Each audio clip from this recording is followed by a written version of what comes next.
The chamber fell silent as the message played for the third time. Ambassador Yuna's face appeared on the massive screen, her expression calm and professional. Her words were simple and clear. The United Earth government respectfully declines your invitation to appear before the Galactic Council. Humanity will continue its expansion into unclaimed territories. We wish you well. High Chancellor Oryx slammed his clawed hand against the stone table. The ancient reptilian had ruled the council for 2 centuries, and in all that time, no species had ever refused a summons. His golden eyes burned with fury as he looked around at the other council members. This is an insult to 12,000 years of galactic law.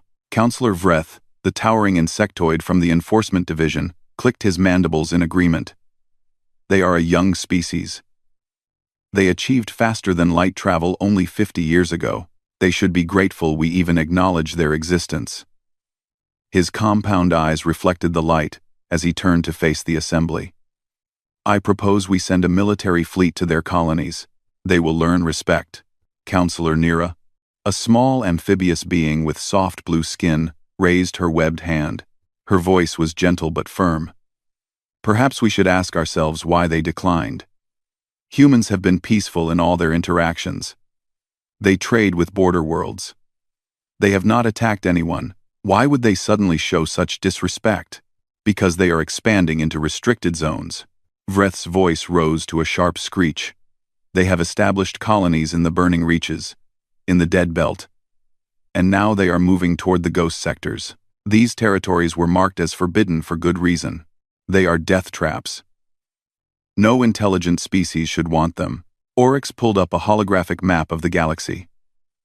Red zones marked the restricted territories, areas deemed too dangerous for colonization. In the past 3 years, small blue dots had appeared throughout these red zones. Each dot represented a human colony. There were already 47 of them, and more appeared every month. They're not asking permission, Nira observed quietly. They're simply going where they want to go. Far from the council chambers, on a military station orbiting Earth, Admiral Minho stood before a wall of screens showing fleet positions. He was a tall man with gray hair and sharp eyes that missed nothing. His uniform was clean and simple, with only a few medals on his chest. He did not believe in showing off. Admiral, the council has sent another message, his aide said, handing him a datapad. They're threatening economic sanctions if we don't respond. Minho read the message and set the pad down. Economic sanctions from species that need our medicine and technology more than we need their luxuries. How interesting. He looked at the map showing human colonies spreading across the frontier. What's the status of the new colony ships? 20 more are ready to launch, sir. Colony sites have been selected in the Aurora Wastes and the Titan Graveyards. The Titan Graveyards? Minho raised an eyebrow. That's a high-gravity zone. 4 times Earth. Normal. Yes, sir. The colonists volunteered specifically for that location. They say it'll be good for building strong communities. The aide shrugged. Apparently there's a waiting list. Minho smiled slightly. Of course there is. Humans have never been afraid of hard work. Approve the launch. And send a message to Ambassador Yuna. Tell her to maintain her position.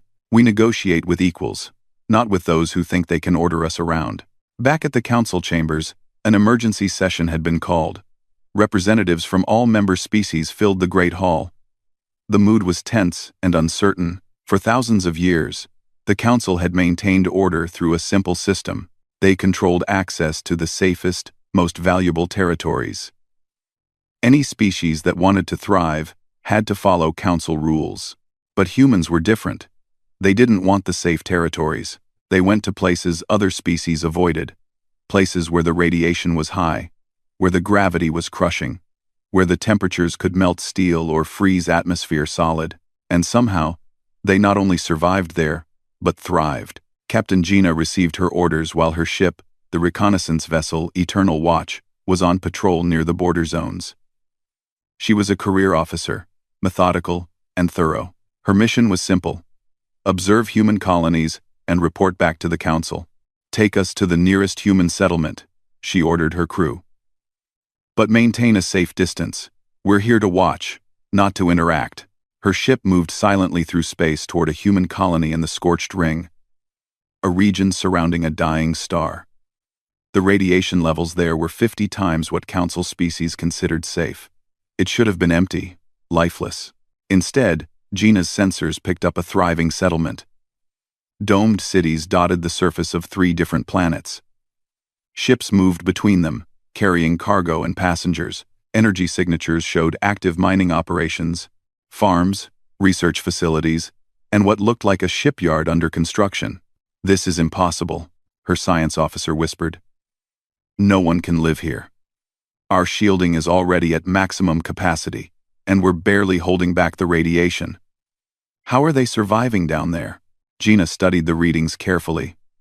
"Look at their shield generators. The design is completely different from ours. They're not trying to block the radiation. They're channeling it, using it as a power source." She shook her head in disbelief. They turned a hazard into an advantage. A message suddenly appeared on her screen. It was from the human colony below, sent on an open channel so her entire crew could hear it. A woman's voice, friendly and casual, spoke in perfect Council common language. "Hello, Eternal Watch. Welcome to New Prosperity Colony. If you need anything, supplies or repairs, feel free to contact us. Otherwise, have a safe journey." The transmission ended. Gina stared at her screen, stunned. They had known the Council ship was there the entire time.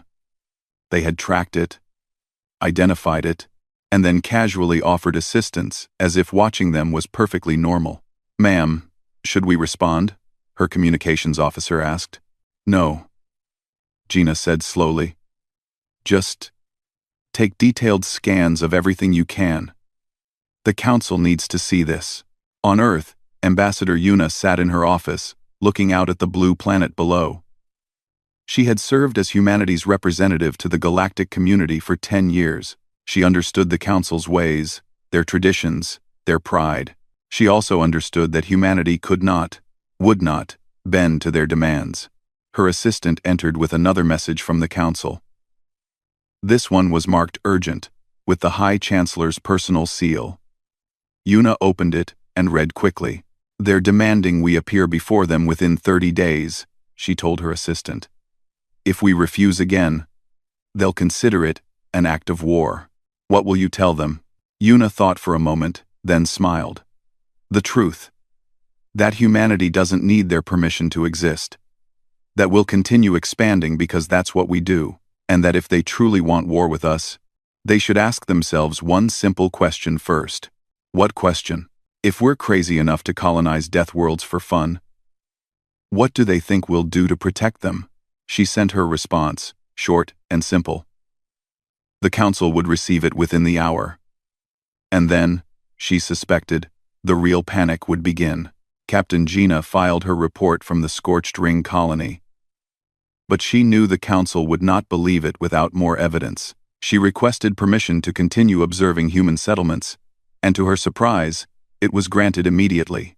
The Council wanted answers, and they wanted them fast.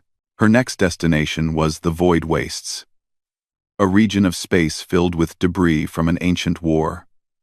Asteroids tumbled through the darkness, colliding randomly and creating fields of deadly shrapnel. Ships avoided this area because navigation was nearly impossible. The computer systems of most species couldn't calculate safe paths through the chaos. Yet human transponder signals dotted the region like stars. Gina ordered her ship to the edge of the field and stopped, watching through her viewport. What she saw made her question everything she knew about survival. A human mining ship, no larger than her own vessel, flew directly into the asteroid field. It didn't slow down. It didn't hesitate. The ship wove between tumbling rocks with grace and speed that seemed impossible. When asteroids came too close, the ship's smaller weapons fired, breaking them into harmless fragments. The human vessel moved like it was dancing, not fighting for survival.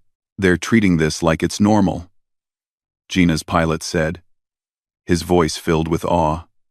"That would take our best pilots years of training, and they're doing it like they're on a leisure cruise."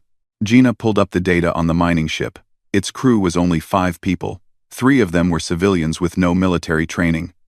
The pilot was 24 years old. This wasn't elite skill. This was just standard for them. "Follow at maximum safe distance," she ordered. "I want to see where they're going."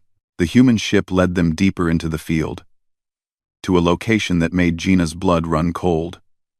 A massive space station hung in the center of the chaos. Anchored to 3 large asteroids, dozens of ships moved around it, coming and going with ease. The station itself was enormous, easily housing thousands of people. "Ma'am, I'm reading farms, manufacturing plants, research laboratories, and residential areas," her science officer reported. "It's a complete city. They're living here, in the middle of the void wastes." A message came through, this time video. A young man's face appeared on screen, smiling. "Eternal Watch. This is Void Station Control. You're welcome to dock if you need anything. We have guest quarters available. Otherwise, please maintain a safe distance from active mining operations. The asteroid traffic can get heavy during shift changes." Gina found her voice. "This is Captain Gina of the Eternal Watch. May I ask why you built a station here? This region is extremely dangerous." The young man laughed. "Dangerous? This is one of the calmer areas, actually. Plus, the mineral deposits here are incredible. We're pulling out rare elements that would take decades to find in safer zones, and honestly, it's kind of fun. Keeps everyone on their toes." "Fun," Gina repeated weakly. "You find this fun?" "Sure. I mean, it's challenging, but that's what makes it interesting. You should see the racing competitions we hold on weekends. Pilots try to make it through the North Field in under 10 minutes. Current record is 7 minutes and 43 seconds. The transmission ended. Gina sat in silence, trying to process what she had just learned. These humans weren't just surviving in hostile environments. They were enjoying it. They were turning deadly challenges into entertainment. On a planet called New Seoul, Dr. Hyun-woo worked in his laboratory, surrounded by equipment that hummed and beeped steadily. The planet's gravity was 3 times Earth normal, which meant every movement required more effort. But Hyun-woo had been here for 5 years, and his body had adapted. He barely noticed the weight anymore. His research focused on extreme environment technology. He was developing new shield systems, new hull materials, and new engine designs specifically meant for the worst conditions the galaxy could offer. The Council species built technology to avoid danger. Hyun-woo built technology to embrace it. "Doctor, we're getting interesting readings from the core sample," his assistant called out. She was a young woman named Hana, fresh from Earth and eager to prove herself. "The crystalline structure is unlike anything in the database." Hyun-woo walked over, his heavy boots thudding on the reinforced floor. He examined the sample under the scanner. "Beautiful. This material could revolutionize heat shielding. We could build ships that fly through the outer layers of stars." "Why would anyone want to do that?" Hana asked, puzzled. "Because no one expects it," Hyun-woo said with a grin. "And because the energy readings near stellar surfaces are fascinating. Plus, think of the resources we could harvest from solar storms." A message came through on the facility's communication system. It was from Earth Command, marked as general broadcast to all colonies. Hyun-woo pulled it up on his screen. Admiral Minho's face appeared. His expression was serious but calm. "To all human colonies and stations, the Galactic Council has increased its rhetoric against our expansion. They may attempt to blockade or restrict our movements. All colonies are advised to maintain standard operations. Do not initiate conflict, but defend yourselves if necessary. Earth stands with you. We will not be deterred from our path." The message ended. Hana looked worried. "Do you think they'll really try to stop us?" Hyun-woo shrugged. "They might try, but they don't understand us yet. They think we're being reckless or aggressive. They don't realize we're just being ourselves. Humans have always pushed boundaries. It's how we survived on Earth. It's how we'll thrive out here." Back at the Council headquarters, Counselor Thane studied the reports from multiple reconnaissance missions. He was the Council's chief military strategist, a role he had held for 30 years. He had seen many species rise and fall. He understood power and how it shifted. The reports from Captain Gina and others painted a disturbing picture. Humans were not just in a few dangerous locations. They were everywhere. They had established colonies in radiation zones, gravity wells, asteroid fields, toxic atmospheres, and regions with unstable spatial anomalies, places where council species would need massive resources just to survive. Humans treated as minor inconveniences. But what worried Thane most was the rate of expansion. 50 years ago, humans had one planet. Today, they had over 200 colonies, and were adding more every month. At this rate, in another 50 years, they would outnumber every council species combined. He called for a meeting with High Chancellor Oryx. When he entered the Chancellor's private chamber, he found the old reptilians staring at the same star maps. "You see it too," Oryx said without turning around. "They're not trying to challenge us. They're simply ignoring us. Like we don't matter. Because to them, we don't," Thane said quietly. "We control the safe territories, the easy resources, the comfortable worlds. Humans don't want those. They want the frontier, the challenges, the places we fear. We have nothing they need." Oryx turned to face him. "Then what do we do? If we attack them, we'll be the aggressors. If we do nothing, they'll spread across half the galaxy while we sit in our safe zones. Either way, we lose our authority." Thane pulled up a detailed analysis he had prepared. "There's a third option. We try to understand them. We learn why they do this. And we find a way to coexist that doesn't require us to control them. The other council members will never accept that. They'll see it as weakness." "Then they're fools," Thane said bluntly.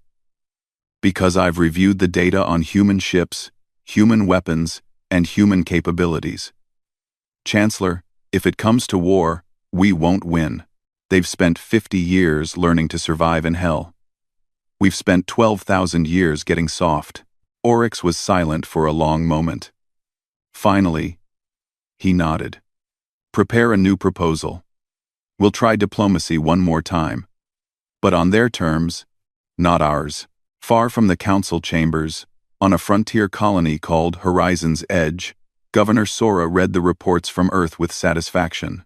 Her colony was doing well. They had established farms in a region where the soil was toxic and the air was thin. But they had adapted, modified, and overcome. The colonists were happy, productive, and growing in number. She looked out at the red sky and smiled. This was what humanity did best. Not conquering, not destroying, but adapting and thriving. The council would learn that soon enough. Everyone would. The council chamber erupted in chaos. 3 member species had formed a coalition without official approval, and they were demanding immediate military action against humanity. Councillor Vreeth stood at the center, his mandibles clicking rapidly as he addressed the assembly. "We cannot wait any longer. The humans have established a new colony in the burning reaches, directly in territory we claimed 300 years ago. This is a clear violation of galactic law. My coalition partners and I are prepared to enforce council authority." High Chancellor Oryx raised his hand for silence, but the chamber remained loud with arguing voices. Councillor Nira tried to speak, but she was drowned out by the shouting. Only when Oryx activated, the chamber's sound dampeners did quiet return. "If you take military action without council approval, you act alone," Oryx warned. "The council will not support you if this escalates." Vreth's compound eyes gleamed. "We don't need support. We need to remind these young humans of their place.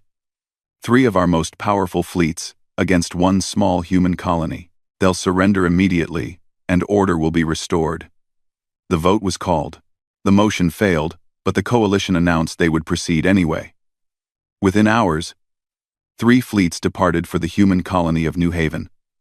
Located on a planet orbiting a red giant star. The temperature on the surface reached 500 degrees during the day. The air was thick with sulfur. It was a nightmare world that no sane species would choose to inhabit. But 2,000 humans called it home. Governor Sora received the warning from long-range sensors. 3 alien fleets were approaching, moving in attack formation. She immediately ordered all civilian ships to ground and activated the colony's defense systems. Then, she sent a message to Earth Command. Admiral Minho received the alert while meeting with his senior officers. He read it quickly, his expression darkening. "They're actually doing it. They're threatening one of our colonies." He looked at Fleet Commander Taehyun. "How fast can you get there?" Taehyun was a young officer, only 35 years old, but he had earned his position through skill and quick thinking. "The response fleet can depart in 20 minutes. We'll arrive 6 hours before the coalition forces reach New Haven." "Make it 15 minutes, Minho said. "And Taehyun, remember the rules of engagement. We don't fire first. We don't start wars. But we absolutely finish them." Taehyun saluted and left at a run. Within 12 minutes, 15 human warships launched from Earth's orbital stations. They jumped to faster-than-light speed and vanished from normal space. On New Haven, Governor Sora addressed her colonists. The entire population gathered in the main dome, their faces calm despite the threat. These were people who had chosen to live on a world that tried to kill them every day. A few alien ships didn't frighten them. "The defense platforms are active," Sora explained. "Our shields are at full power, and Earth is sending help. We just need to stay calm and be ready." She looked around at the faces of her people. This colony has survived dust storms that could strip paint from steel. We've survived quakes that registered 9 on the Richter scale. We've survived equipment failures, supply shortages, and a viral outbreak that would have killed most species. 3 alien fleets don't scare us. The crowd cheered. Not with fear or anger, but with determination. They returned to their posts and prepared for whatever came next. The coalition fleet arrived at New Haven first, as expected. 300 ships surrounded the planet, their weapons charged and ready. Counselor Vreth himself commanded the operation from his flagship. He sent a message to the colony below. "Attention, human settlement. You are in violation of Galactic Council law. Evacuate this planet immediately, or face military consequences. You have 1 hour to comply." Governor Sora responded calmly. "This is Governor Sora of New Haven Colony. This planet was unclaimed when we arrived. We have committed no crimes. We will not abandon our home because you decided you want it now. You have no authority here." Vreth's anger was clear in his response. "You dare defy the council? We have 3 fleets here. You have nothing." "We have everything we need," Sora said simply. "We have our home, and we have each other. That's enough." The hour passed. Vreth gave the order to power weapons and prepare to fire on the colony's shields. But before his fleet could attack, 15 new ships appeared in the system. Human warships dropped out of faster-than-light travel in perfect formation, positioning themselves between the colony and the coalition fleet. Fleet Commander Taehyun's voice broadcast on all frequencies. "This is Fleet Commander Taehyun of the United Earth Defense Force. New Haven is a human colony on unclaimed territory. Any attack on this colony will be considered an act of war against all of humanity. Stand down immediately." Vreth laughed, a harsh, chittering sound. 15 ships against 300? You cannot be serious." "I'm completely serious," Taehyun replied. "But I'll make you an offer. You can leave now, peacefully, and we'll forget this happened. Or you can stay and learn why humans don't fear dangerous places." Vreth ordered his fleet to advance. The human ships didn't move. They simply hung in space, waiting. The coalition ships came closer. Weapons locked on targets. Still, the humans didn't fire. Captain Gina watched from a safe distance, her ship monitoring the situation for the council. She had been ordered to observe and report. What she saw next would haunt her for the rest of her life. The coalition fleet opened fire first, launching missiles and energy beams at the human ships. The humans' defensive systems activated instantly. Point defense lasers shot down missiles with perfect accuracy. Energy shields deflected beam weapons like they were nothing. And then, the human ships moved. They didn't move like normal spacecraft.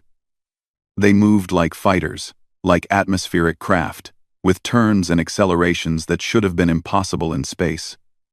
The human vessels split into 3 groups, each group engaging one of the coalition fleets with devastating efficiency. Taehyun's flagship accelerated directly toward Vreeth's command ship. Vreeth ordered evasive maneuvers, but his ship was too slow. The human warship was suddenly beside him, matching his course exactly. Taehyun's voice came through again. Your shields are down to 60%. Your weapons can't track fast enough to hit us. Your engines are slower than ours. This is your last warning. Stand down. Vreeth, in his pride and fury, ordered his entire fleet to focus fire on Taehyun's ship. 300 ships fired at once, a massive barrage of energy and metal that lit up space like a new sun. When the light faded, Taehyun's ship was still there, shields at 40% but holding, and then the human fleet fired back. They didn't try to destroy the coalition ships. They targeted specific systems with surgical precision.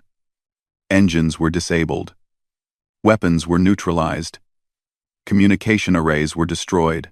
In less than 5 minutes, 300 coalition ships floated helplessly in space, unable to fight, unable to run, unable to even call for help. Taehyun broadcast one final message. This is what happens when you threaten human colonies. We could have destroyed you. We chose not to. Remember that. Tell your council that humanity will defend itself, but we don't seek war. We just want to be left alone to build our lives in peace. The human fleet launched repair drones toward the disabled ships, making sure no one would die from life support failures. Then they returned to their positions around New Haven and waited. Captain Gina sent her report to the council with shaking hands. She included every scan, every recording, every detail of what she had witnessed. The human ships were faster, more maneuverable, better armed, and better defended than anything the council had. And they had shown mercy when they could have shown destruction. At the council chambers, panic truly set in. Councillor Vreth's humiliating defeat had been broadcast across the galaxy. Every species now knew the truth. Humans could not be controlled by force. They could not be intimidated. They could not be stopped. High Chancellor Oryx sat alone in his private chamber, reading Captain Gina's full report. At the end, she had added a personal note. They're not trying to conquer us. They're just trying to live. But if we push them, if we force them to fight, we'll lose. It won't even be close. Oryx knew she was right. The question now was whether the council could swallow its pride and adapt to this new reality. Or would they keep pushing until the humans decided they had no choice but to push back? He called for an emergency session. It was time for the council to face the truth, whether they liked it or not. The age of council dominance was over. A new age had begun, and humanity was leading the way into it. Councillor Nira couldn't sleep. The images from the New Haven incident played in her mind over and over.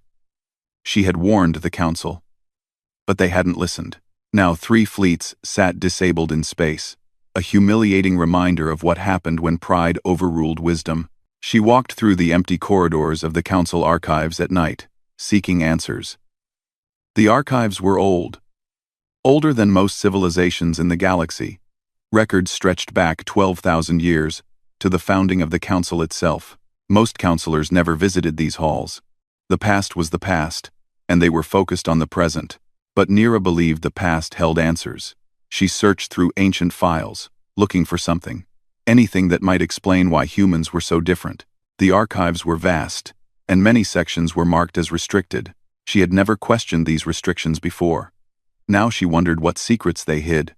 Using her council credentials, Nira accessed a restricted section marked Historical Records, Pre-Council Era. The files were ancient, some of them barely readable even with modern technology. She began reading, and what she found changed everything she thought she knew. 12,000 years ago, the galaxy was not the safe, orderly place it was today. It was a battlefield of survival.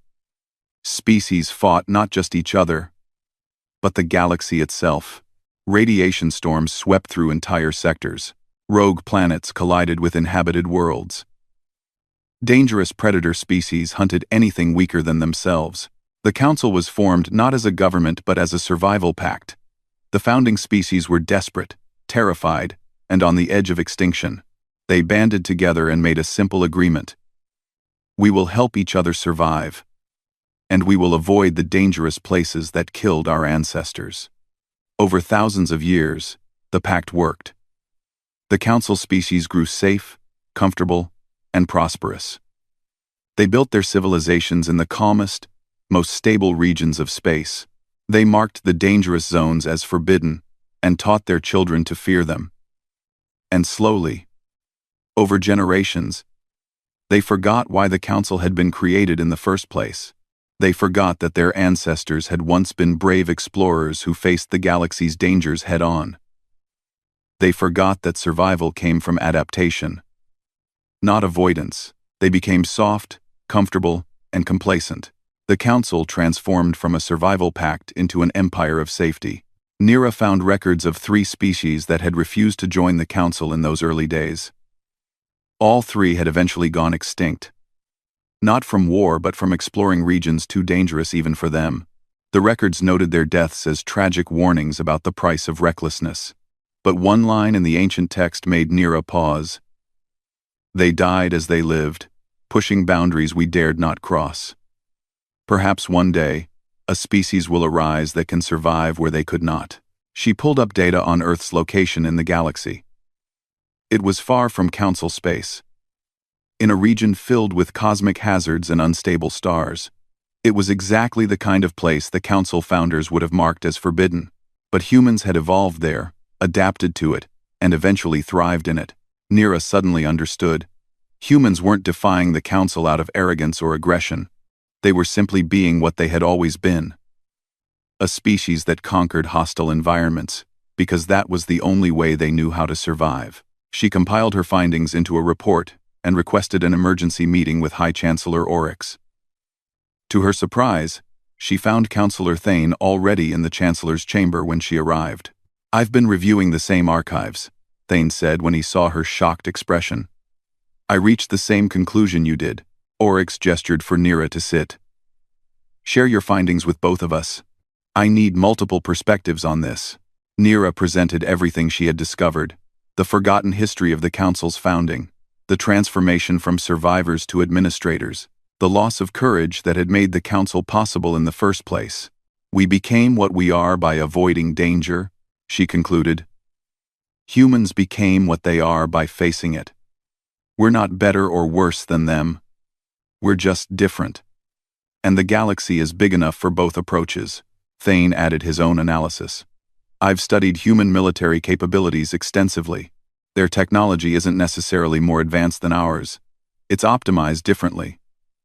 Where we build shields to block damage completely, they build shields that can take some damage and keep working. Where we avoid hostile environments, they develop technology specifically for those environments. Every choice they make is about adaptation, not protection." Oryx listened in silence, his ancient eyes thoughtful. Finally, he spoke. "I want you to arrange a meeting with someone who might have more answers. Elder Krill is the oldest living being in Council space. He was alive when the Council was young. If anyone remembers what we used to be, it's him." 3 days later, Nira found herself on a small, peaceful world where Elder Krill had retired centuries ago. He was a member of a species that aged very slowly, and though he was nearly 8,000 years old, his mind was still sharp. Krill sat in a garden filled with strange, beautiful plants. When Nira explained why she had come, the old being smiled sadly. "I wondered when someone would finally ask these questions," Krill said in a voice like wind through leaves. "Yes, I remember the old days. I remember when we were afraid, every moment of every day. I remember when survival meant taking risks, not avoiding them." "What happened to us?" Nira asked. "How did we forget?" "We didn't forget," Krill replied. "We chose to forget. It was easier, safer. We told ourselves that avoiding danger was wisdom, not cowardice. We told ourselves that the dangerous regions were worthless, not that we were too afraid to explore them. We built a comfortable lie, and lived in it for so long that it became truth. And now humans have shown us the lie, Thane said quietly. He had accompanied Nira to hear Krill's testimony. Humans are what we used to be, Krill confirmed. Before we became comfortable. Before we became bureaucrats and administrators. They're explorers, survivors, and adapters. They'll spread across the galaxy not because they want to conquer it, but because that's simply what they do. It's in their nature.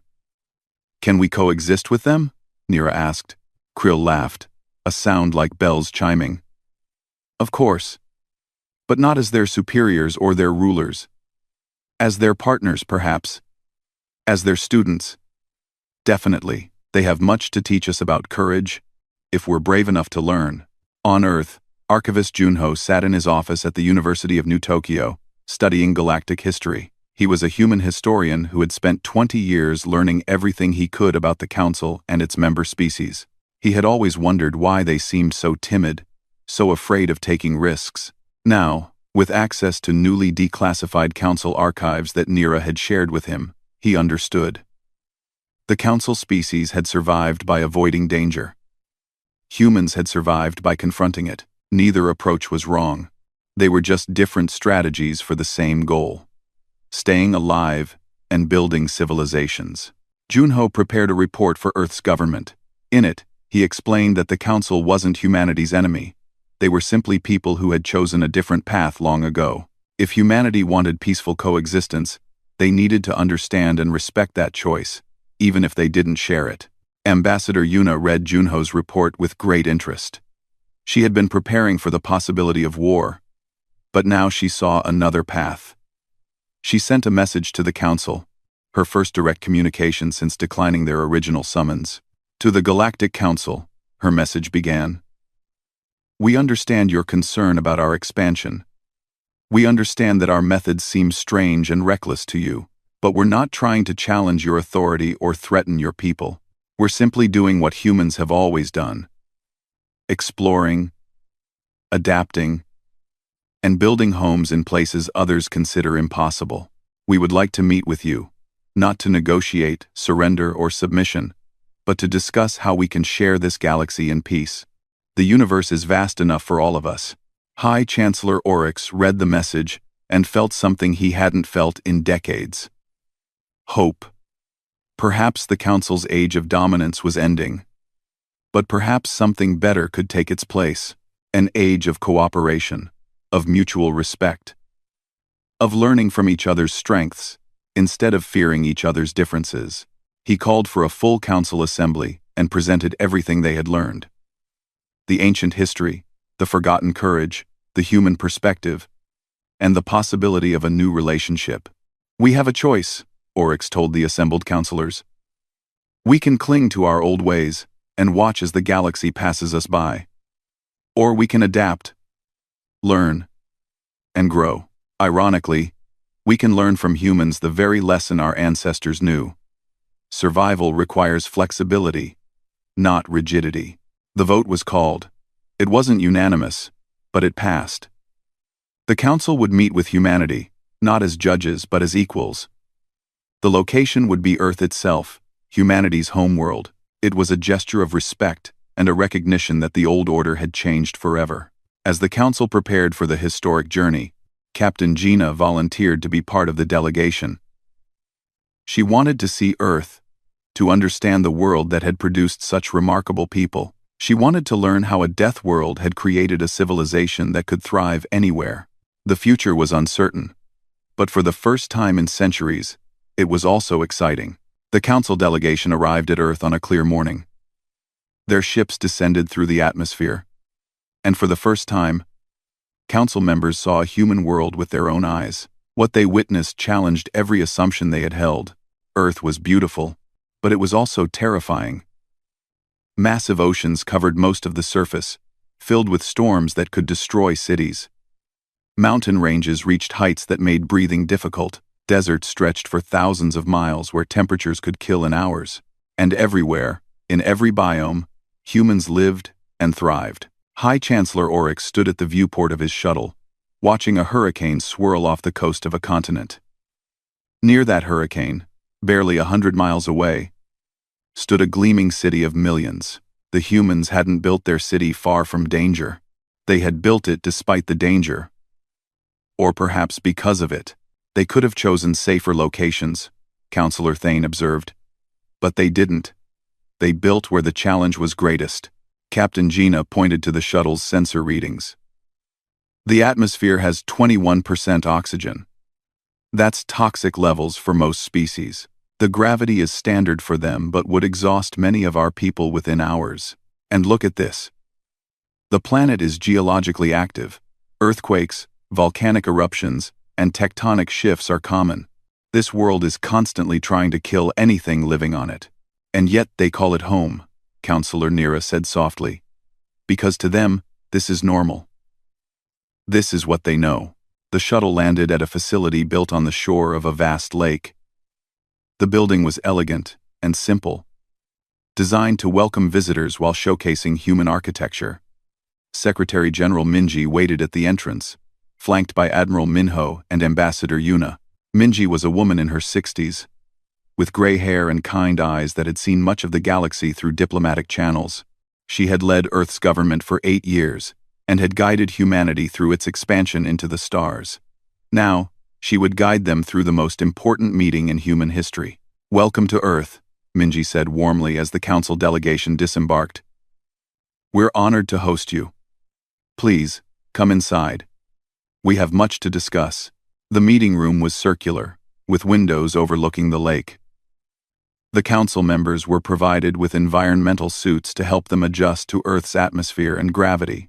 Even with assistance, many of them moved carefully, their bodies struggling with conditions humans barely noticed. Minji began the discussion simply and directly. "We know why you're here. You're concerned about human expansion. You're worried about our disregard for your laws. You wonder if we're a threat to galactic peace. I'm here to give you honest answers." Oryx appreciated her directness. "Then, let me be equally direct. Why do you reject the Council's authority? Why do you colonize regions we specifically marked as too dangerous for habitation? And why did you refuse to negotiate until now?" Minji smiled. "Those are actually 3 questions with the same answer. We don't reject your authority over your own territories. We respect your sovereignty completely, but we don't recognize your authority over places you've abandoned.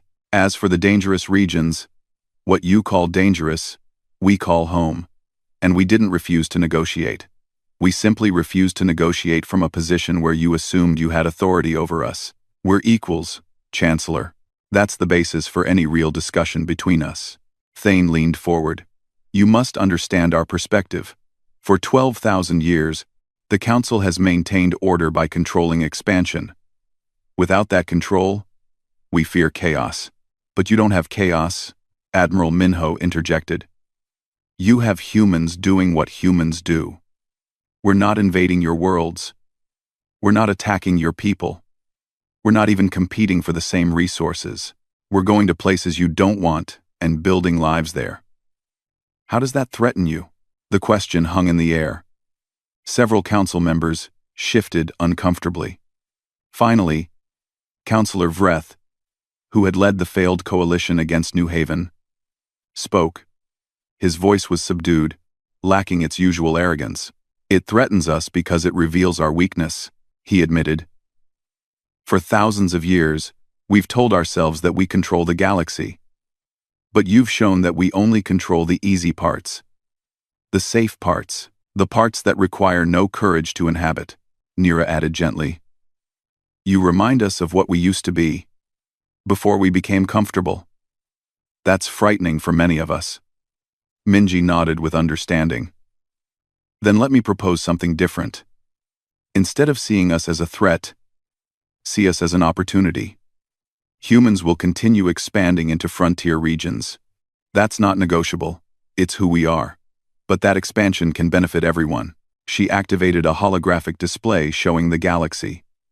Blue markers indicated human colonies, while green zones showed council territories. The two barely overlapped.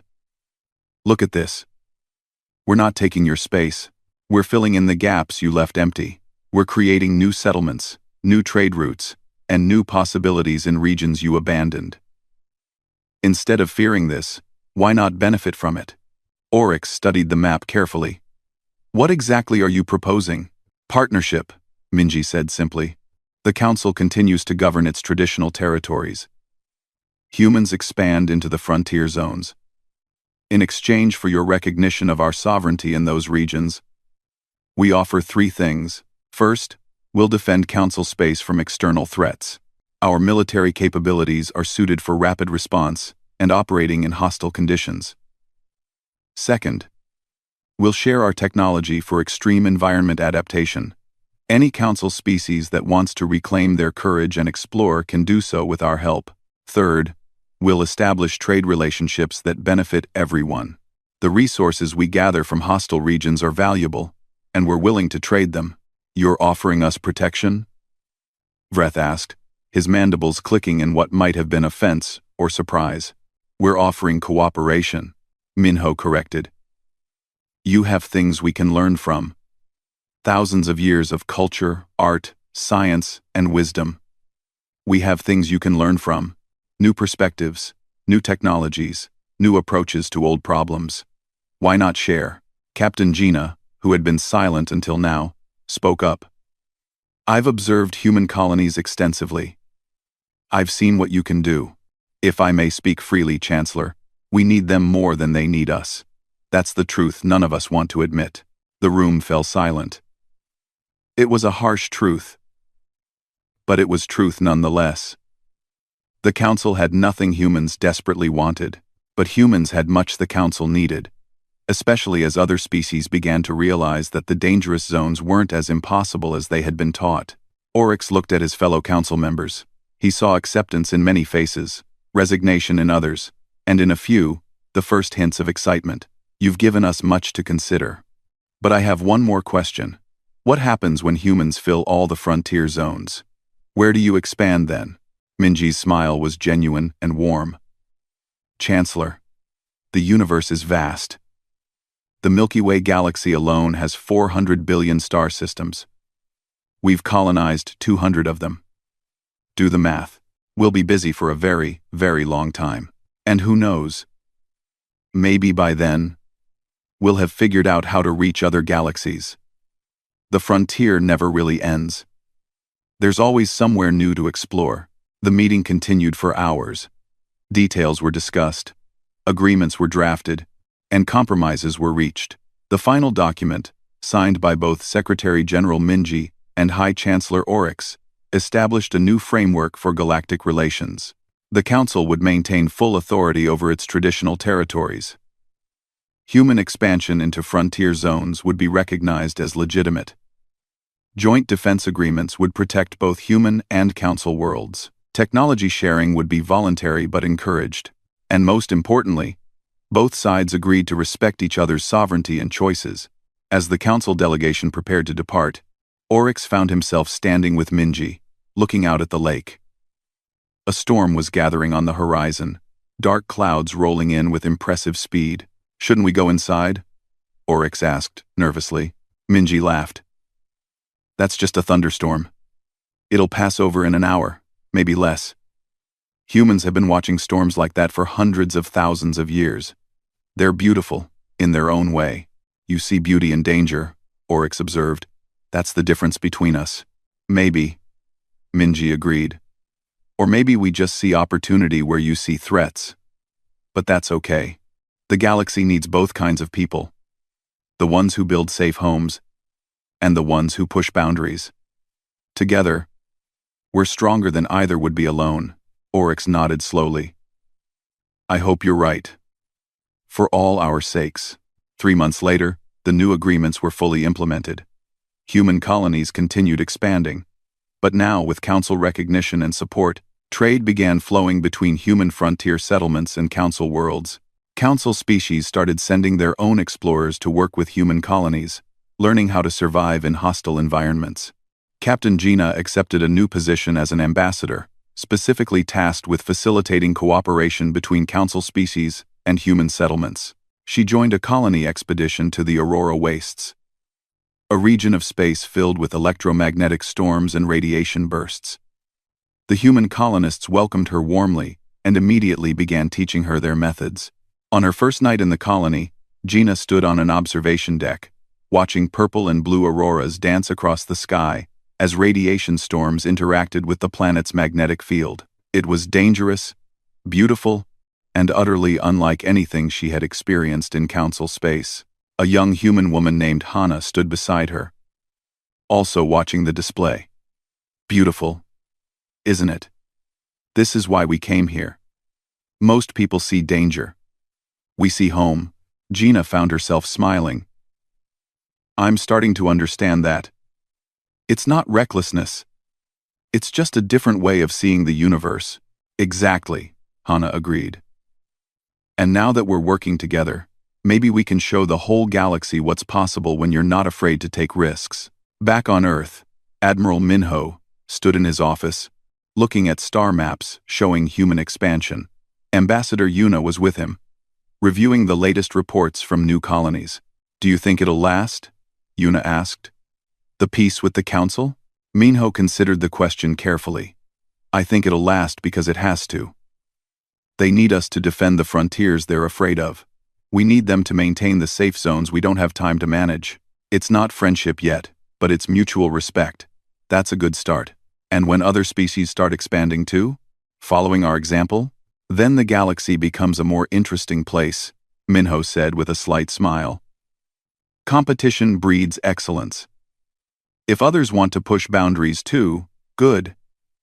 The universe is big enough for everyone who's brave enough to explore it. High Chancellor Oryx sat in his chamber, reading reports from across the galaxy. The news was mixed, but mostly positive. Some council species were embracing the new era, sending their people to learn from humans. Others remained cautious, preferring their traditional ways. But everywhere, there was change. The galaxy was waking up from its long period of comfortable stagnation. He pulled up a message from Secretary General Minji, sent earlier that day. It was simple and friendly. An update on a joint defense exercise that had gone well. Oryx replied with equal warmth, confirming the next diplomatic meeting. As he worked, Oryx realized something surprising. He wasn't afraid anymore. The panic that had gripped the Council when humans first declined their summons had faded, replaced by cautious optimism. Humans weren't conquerors or threats. They were just different. And different wasn't dangerous. Different was interesting.